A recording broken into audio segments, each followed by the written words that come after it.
welcome to another exciting episode of the StartUP Show. The StartUP Show is a part of a targeted series of the Impact Venture series, whose aim is to encourage businesses to build responsible entrepreneurship. And the Impact Venture series is co-developed by the Brief Academy and Co-Development Hub, sponsorship by West Africa and National Youth Future Fund. Today we have here a very beautiful guest, Sarah Solomon. Welcome. Hi, thank you very much. Thank you for having me. I'm happy to be here. Yeah, I'm excited that you are here, especially because the topic for today, aligning business value and social responsibility, is something that I think your workspace revolves around so much. And so to kick off, I would like to ask what you do, but I want you to answer the question of why businesses, why MSMEs, why the private sector should align their business values to corporate social responsibility. I want you to answer the question. All right, thank you. All right, you asked me to introduce myself first, yeah. Right? Okay, no problem. Hi, everyone. My name is... every time I have to introduce myself, my name, I always shake because, fun fact about me, I have a lot of compound names. Mm-hmm. I know this is a serious show, so I'll be serious. But my name is Sarah Adekunle-James ni Solomon-Eseh. So my maiden name is Sarah Solomon-Eseh, and I think I still go by that. But if you ever hear me say I'm Sarah Adekunle-James, don't think I'm lying. All right, I'm a lawyer by profession, an international development professional, and actually a social impact consultant. I think that encapsulates most of what I do, my 9 to 5.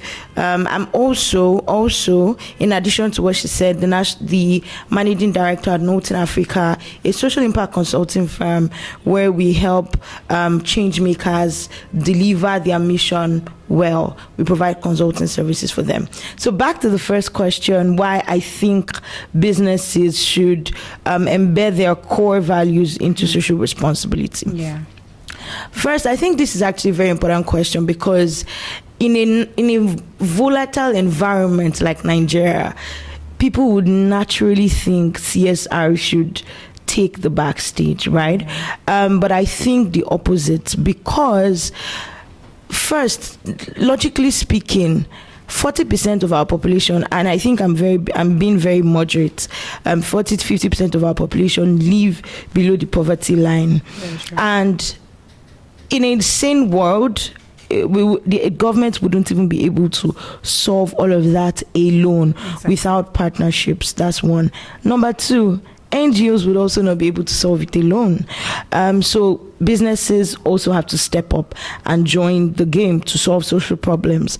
But other than that, globally speaking, we see that ESG, that is the environmental, social governance performance for businesses, especially according to studies, when businesses incorporate these things, Harvard Review studies, a couple of other studies out there say that it leads to increased customer retention, it leads to even increased shareholder returns, etc. So globally speaking, when you view the global landscape, you would see that it's important actually that businesses should incorporate CSR. Yeah. But I'm not going to answer this question based on global landscape because I know somebody out there will be like, okay, globally, won't they do that? Is there no an enabling environment? I would also try to bring it home. In Nigeria, reasons why I think you should incorporate your core values into social responsibility. Number one, people are watching. It sounds simple, but it's true. And communities can either break or make you. So what that means is, more often than not, people try to pursue profits because, the goal of a business is to make profit. Yeah. But if you're not solving a social problem, you would lose relevance. You will not be sustainable if you are purely transactional. And like I mentioned, the community can break you. If there's a protest today, the business that is doing good for their community or the one that is not doing good for the community, who would rather remain in that kind of environment? That's one. So I think businesses in Nigeria, all types of business, large corporations, MSMEs, they can in one way or the other contribute to solving social problems.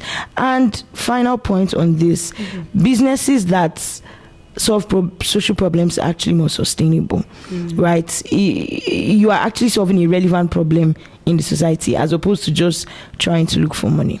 So yeah, and I think that putting sustainability at your core front also allows you see new business opportunities valid where there isn't, valid, especially because with the world constantly changing, you're able to pick up valid from one social problem to another. True. The current one you were staged on is being solved. You can pick up from where others leave off. Yeah, makes sense. And I think one of the reasons why a lot of businesses struggle is because of the tension with like profits and obviously impact, and everybody is struggling. Why would I be spending my money? And I think it's because they do not realize it's like investing in, I'm going to use the most basic thing that many people might be able to agree on. It's like investing in your phone, the kind of phone that you use. When you get a good phone, it would cost a lot in the moment that you get it. But then there's the assurance that you'd potentially be using that phone 3, 4, 5 years. When you get a very good phone, 3, 4, 5 years, and you're not doing so much in terms of fixing and whatever. But when you get a less quality phone, in 1 year over, is it that your speaker is bad and you're always doing like this, hello? There's always one thing or the other. And so I don't think business has been able to see the definition of I invest this significant amount of money because I'm looking towards this as long term. I'm investing this. And so what would be your advice to businesses? How can they ease the tension between short-term profit making and lasting longer impact? Yeah. So the first thing I would say is that I really understand. In Nigeria, it's so difficult. As a business owner, I'm a business owner also.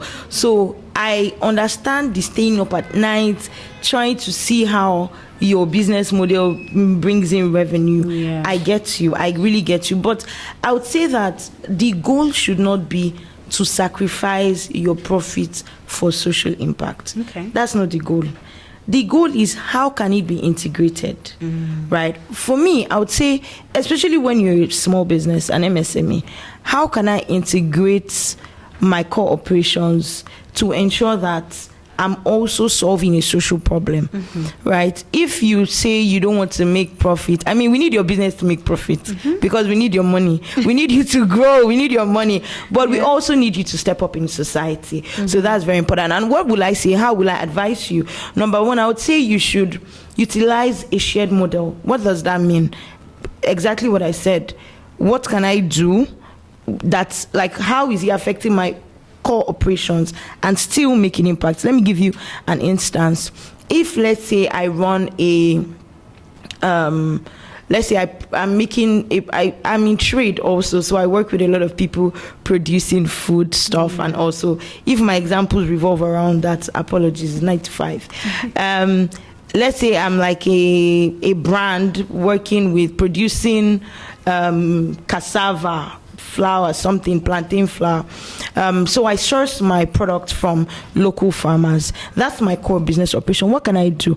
You can easily train these local farmers on sustainable farming. Yeah. That's a good CSR option. That is something that can be embedded in your core operations. That is something that when you're training these farmers, you are having your products would be safe because you know where they're coming from. You can easily source from the farmers you're training, and that would also increase in customer retention if you do your communications well about it, right? So I honestly think if you adopt a shared model, you are not thinking to sacrifice your profits because the market can be a bit shaky, but you are saying, how can I integrate it?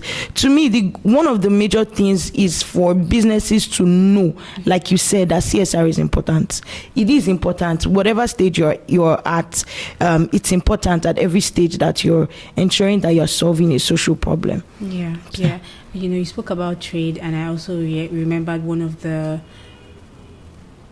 big MSMEs we worked with, and he had gotten a contract to deliver eggs. I think 500 crates of eggs to a big hotel, and however he declined the offer. Wow. Yeah, and I'm eager to know why.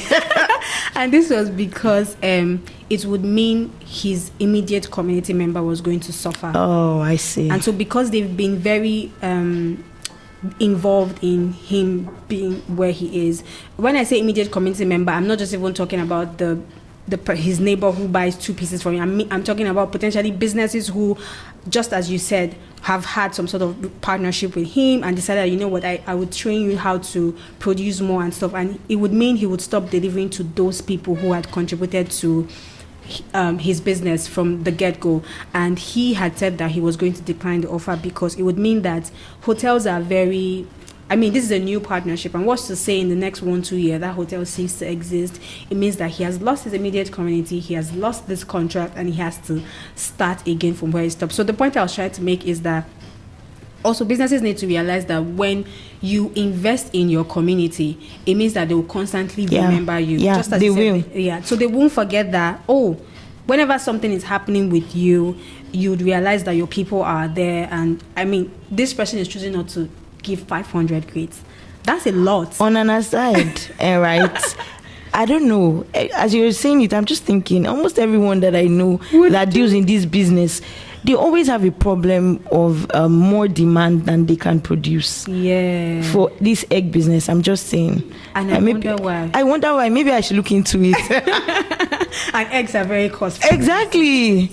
Wow. I just think that he knows he's going to have to invest to produce more, but then there's a fear that if I lose this person it might not be worth it. It might not be worth it. Again, it would mean that he also needs to make a mental decision to say, okay, if I bring more hands to start producing this more, let me also simultaneously start looking for other people who, just in case this person is no longer taking as much, I can pour in. Because there's nothing annoying than producing and all of your products are spoiling.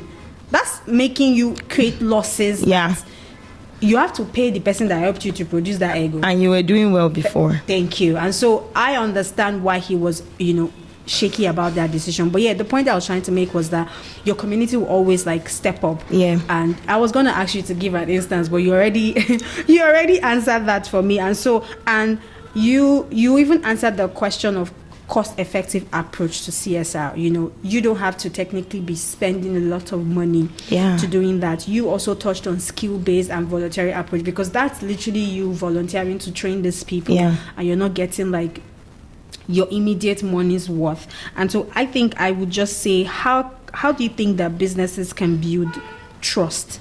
Because that's where that becomes key. Because if the example you gave, the trade, he trusted that I would train this person, they would not waste my money that I'm using to train you, and you would learn how to farm better and produce better products for me. So how can businesses build trust with both parties, trust for the business, trust for your community? So in my work as for Nolton Africa, I mentioned that we're a social impact consulting firm, and that means that we tend to provide consulting services for social, either businesses trying to be more responsible socially, or NGOs, or just development organizations, philanthropists, etc. And one thing I know I always say almost every time I'm in a strategy session is that one way to increase trust is when you listen more than you try to give.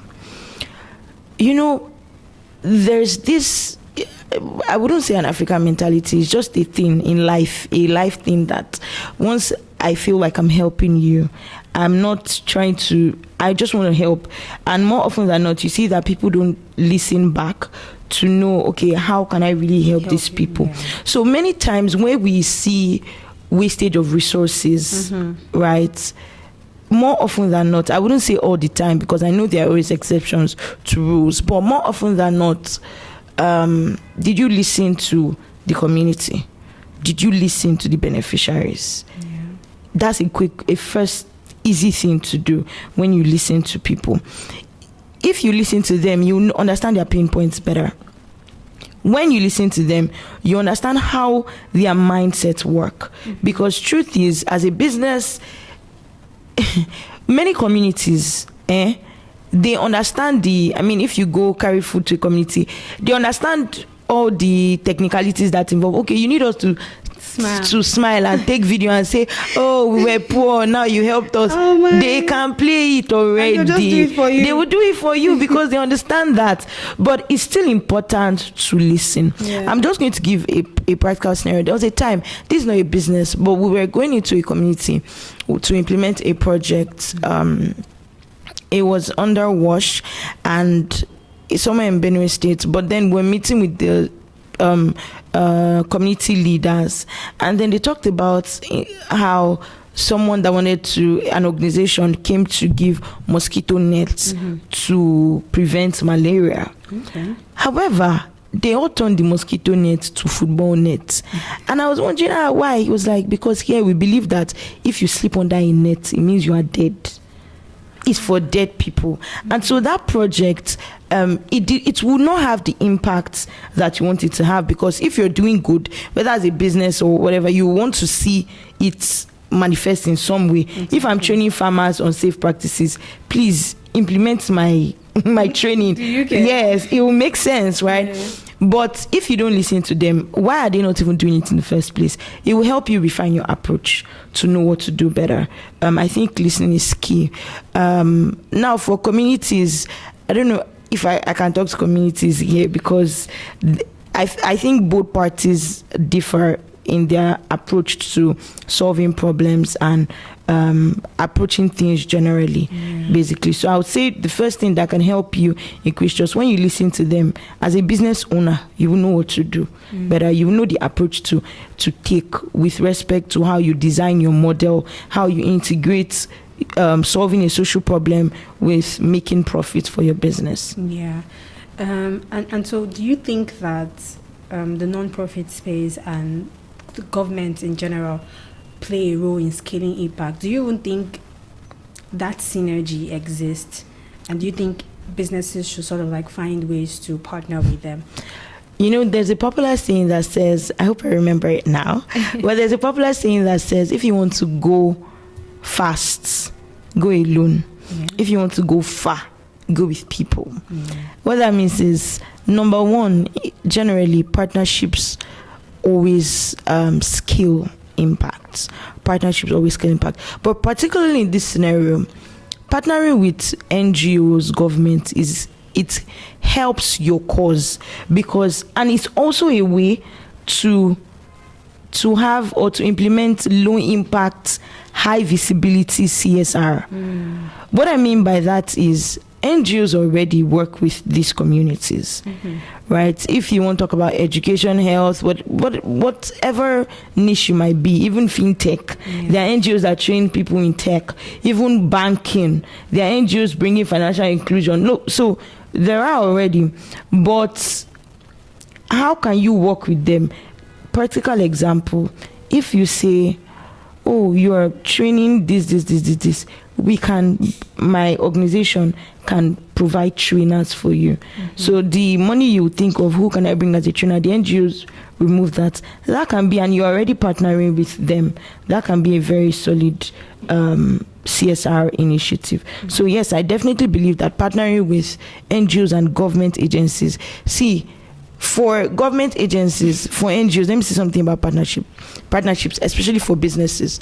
The kind of CSR initiatives, I think, if you ask me, what kind of CSR initiatives should MSMEs look out for, or what factors should they look out for? One thing I would say is one that has the opportunity for scale. As a business, I mean, this is even beautiful to tell you. You already think like an investor.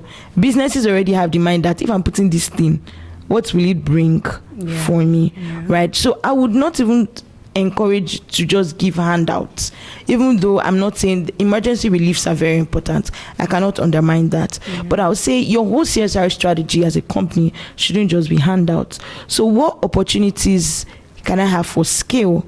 If a fintech, I want to train people in tech, I mean, I can start small by maybe partnering, but then in the future it can be a proper academy for people, right? That's on kinds of initiatives you should focus on. But, or in addition, partnering with NGOs will take you far. NGOs already understand project design, program design. NGOs already have the knowledge, or I think they should have the knowledge on how to raise funding to scale a project. They already know what it means for a project to be sustainable. You need those people to scale your impact, basically. Yeah. I was going to give an example. I remember when Bolt was trying to get into the other parts of Nigeria, like other parts of Africa outside of just Nigeria, I think Ghana and another country, and so they actually partnered with a non-profit here in Nigeria, in Lagos, to help them do that. And so they were trying to scale, but the model that they created was like an enabling form. So we want to give a number of persons access to start businesses. How do we do that? Teach you how to use our application to make money, and also give you like support. They partner with some car dealers to sort of like give the car on certain lease like situation, and so the first month of pay would go directly to the car dealers, obviously leaving a few stuff for the people to use. And so it was perfect in the way that it was being sold as a CSR, but in retrospect you were scaling because like you're bringing more people to I'm use. telling you. So business is, if you are listening to this, don't sleep on it. If you're not doing any CSR because you think that, oh, I don't have profit, I think you should. Yeah, I actually agree with that. I asked a question about the government because I know how difficult it is partnering with government bodies, and so a lot of time, you know, people just be running away. Yeah, it's not People easy. just running away, and so and then because obviously the space that I'm more conversant with is a non-profit space, I would say my advice will always be then partner with the non-profit. If the government are not giving you what it is that you want, sometimes even the non-profit have access to this government that you want, and so they can just like streamline the process for you. And so I agree. Just to add a little, partnership with government is always good, because especially in our space, when funders see that you're partnering with government, it's a stamp. Yes. So it's also important. Sometimes it's hard, but you do the work. Okay. So you mentioned the ESG, and I just wanted to ask how that is influencing how business show up in society now. Has that been very helpful to like encourage businesses to show up in their society like never before? My short answer would be yes, it has, because even investors today are looking for ESG. Sustainability is everywhere right now. So as a business, that should, if you're trying to be investor ready, you're trying to be fund ready, all of those things, ESG performance indicators are things that you should look out for. How are you being environmentally sustainable? How is your government, your governance sustainable? All of those frameworks and indicators are things that you should look out for today. And I think that is also good because it's helping businesses become more socially responsible, and that is important for our society, especially a country like Nigeria. In every country, especially because the rate at which we're going, being environmentally sustainable is important. So I agree with that. I was going to ask what your last advice to businesses who are trying to incorporate CSR to build responsible entrepreneurship. What would you tell them? Okay. All right, my last advice, I'll say 3 things. Number 1, please don't view CSR as you're dumping cash, a huge amount of cash to a cause, like the way it was viewed or perceived some years ago, right? There are many beautiful ways to incorporate CSR with the things that you already do in your business, still making an impact in society. So when you hear CSR, don't say, I beg, that one is for big companies now. No, we need you. Please, in society, we need you. So that's the first thing I would say. The second thing I would say is communicate, right? As a business, storytelling is, in today's digital world, storytelling is king. And it's a sweet spot for you to increase visibility. Now, I would not say use CSR so that you get people to come and buy from you, because I don't know if I can say it's moral or ethical, but please, if you can tell your story well, everybody understands right now the importance of storytelling. Number 3 would be your consumers are watching, investors are watching, partners are watching. Incorporate CSR already. All right, thank you. All right. Well, there you have it. This has been a great one. Thank you so much, Sarah. I knew it was going to be fun speaking with you because you loved the topic as much as I did. And it's a very interesting topic to me, especially because I've seen firsthand the ways that CSR can show up for businesses. And just as you said, we're no longer in the era where you say, oh, CSR is for big companies. CSR can be the change that your business need. I remember I said in the course of this episode, it would be the change that you need because it will constantly teach you to change as your society is changing, and so you're never left behind, right? And so, yeah, thank you so much for listening. I hope you have a great one. I hope you share with your business friends. I hope you listen and communicate better, and I will catch you on another episode of the Startup Show. Thank you and bye. Bye.